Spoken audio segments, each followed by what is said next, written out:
Hello दोस्तों, जैसा कि आप लोगों को मालूम है कि गॉड ऑफ रीइंकार्नेशन का सीजन 2 बहुत जल्द आने वाला है, लेकिन उससे पहले हमारे सीजन 1 पर कॉपीराइट ब्लॉक्स आ गए थे, जिसकी वजह से वो हमारे यूट्यूब चैनल से डिलीट हो गया। लेकिन आप में से बहुत सारे लोगों ने अभी तक गॉड ऑफ रीइंकार्नेशन सीजन 1 नहीं देखा था, इसलिए हम उसे दोबारा से री एडिट करके अपलोड कर रहे हैं। उम्मीद करता हूँ कि आप लोगों को ये सीजन 1 देखने में काफी ज्यादा मजा आएगा। और अगर आप लोगों ने ऑलरेडी देख लिया है तो कोई बात नहीं, एक बार दोबारा से देख लो, आपकी पुरानी यादें दोबारा से ताजा हो जाएगी। और हाँ, जैसे ही सीजन 2 का एपिसोड 1 रिलीज होगा, मैं वो भी आप लोगों के लिए एक्सप्लेन करके अपनी इसी चैनल पर अपलोड कर दूंगा। तब तक आप इस वीडियो को एंजॉय करो। कहानी शुरू होती है और हम देखते हैं गॉड ऑफ लाइफ और गॉड ऑफ डेथ को, जो कि आपस में बहुत ज्यादा खतरनाक फाइट लड़ रहे थे। गॉड ऑफ लाइफ कहता है आगे मत बढ़ना, नहीं तो मुझे तुम्हें जान से मारना पड़ेगा। जिसके जवाब में गॉड ऑफ डेथ कहता है तुम खुद को समझते क्या हो? तुम्हें क्या लगता है कि तुमने इनकारनेशन सिस्टम बनाकर इस दुनिया को बचा लिया? ऐसा नहीं हो सकता, क्योंकि हर चीज को एक न एक दिन खत्म हो जाना चाहिए। तभी गॉड ऑफ लाइफ उसे बीच में ठोकते हुए कहते हैं तुम हर वक्त मौत की बातें करते रहते हो। और इसी के साथ गॉड ऑफ लाइफ अपनी सोर्ड से उस पर हमला कर देते हैं। दोस्तों, यहाँ आप सोच रहे होंगे कि ये दोनों आपस में लड़ क्यों रहे हैं, तो मैं आपको बता दूं कि गॉड ऑफ लाइफ ने इनकारनेशन सिस्टम बनाया, यानी जब कोई इंसान मर जाए तो उसकी रूह दोबारा जन्म ले सके, ताकि यूनिवर्स का सिस्टम लगातार गोल गोल चलता रहे। पर गॉड ऑफ डेथ का मानना था कि ऐसा नहीं होना चाहिए, हर चीज को एक न एक दिन हमेशा के लिए खत्म हो जाना चाहिए। इसलिए उन दोनों के बीच एक बहुत खतरनाक फाइट शुरू हो गई थी। अब हम देखते हैं कि God of life God of death पर बहुत ज्यादा खतरनाक हमले कर रहा था, जिनसे गॉड ऑफ डेथ बड़ी मुश्किल से बचते हुए गॉड ऑफ लाइफ को पीछे हटा देता है। अब गॉड ऑफ डेथ को बहुत ज्यादा गुस्सा आ गया था, इसलिए वो एक फॉर्मेशन क्रिएट करके गॉड ऑफ लाइफ पर थाउजेंड्स फ्लाइंग स्वॉर्ड्स अटैक कर देता है, जिनसे गॉड ऑफ लाइफ बड़ी तेजी के साथ बचते हुए अपना एक पावरफुल अटैक करता है, जिससे गॉड ऑफ डेथ का फॉर्मेशन टूटकर बिखर गया।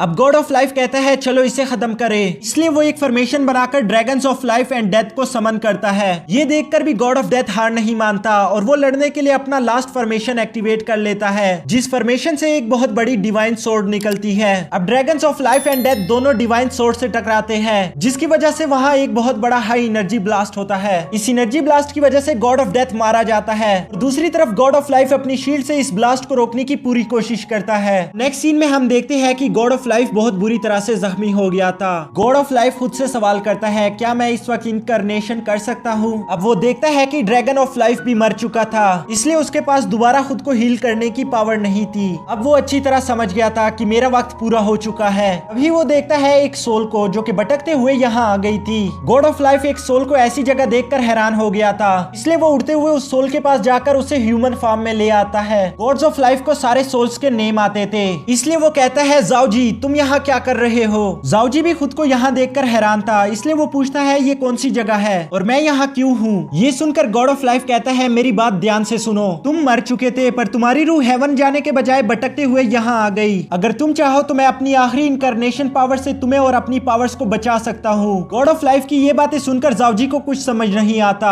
तभी उसके दिमाग की घंटी बजती है और वो कहता है मुझे याद आया, आखिरी बार मैं एक बच्चे को डूबने से बचाने की कोशिश कर रहा था, लेकिन मुझे याद है कि मैं ही डूब गया। तभी गॉड ऑफ लाइफ कहता है मेरे पास तुम्हें ज्यादा समझाने का वक्त नहीं, और वो अपना स्पेल परफॉर्म करना शुरू कर देता है, जिसमें उसने आज तक जितने भी टेक्निक्स और सीक्रेट सीखे थे वो सारी की सारी पावर वो जाओजी को पास कर देता है। वो सारी पावर जाओजी के बॉडी में इंटर होती ही जाओजी कहता है ये सारे टेक्निक्स तो बहुत ज्यादा पावरफुल है, और आगे कहता है कि तुमने मुझे ये पावर्स तो दे दी, लेकिन तुम्हें देने के लिए मेरे पास पैसे नहीं है। लेकिन तभी उसकी नजर गॉड ऑफ लाइफ के पैरों पर पड़ती है जो कि गायब हो रहे थे। गॉड ऑफ लाइफ कहता है मैं मर रहा हूँ, मेरे पास और ज्यादा वक्त नहीं, मेरी एनर्जी खत्म हो गई है, इसलिए मैं खुद को हील नहीं कर सकता, मैं सिर्फ आखिरी बार इनकारनेशन कर सकता हूँ और उसके लिए मैंने तुम्हें चुना, तो मुझे निराश मत करना। और इसी के साथ गॉड ऑफ लाइफ एक स्पिरिचुअल ड्रैगन रिलीज करके जाओजी पर छोड़ देता है ताकि वो दोबारा से जन्म ले सके, और यहाँ गॉड ऑफ लाइफ धीरे धीरे पूरी तरह से मिट जाते हैं। नेक्स्ट सीन में हम देखते हैं कि एक शादी का जश्न चल रहा था। तभी जाओजी की सोल आकर एक रूम में इंटर हो जाती है। अब जाओजी की आंखें खुलती है और वो देखता है कि वो किसी और की बॉडी में दोबारा से जन्म ले चुका था। जाओजी अपनी आसपास की जगह देखकर सोचता है आखिर मैं कहाँ हूँ। तभी उसकी नजर सामने बैठी एक लड़की पर पड़ती है जो जाओजी से कहती है कि आज तुम्हारी किस्मत बहुत ज्यादा खराब है। जाओजी उसकी ये बात सुनकर कुछ समझ नहीं पाता और वो बड़ी हैरानी से पूछता है क्या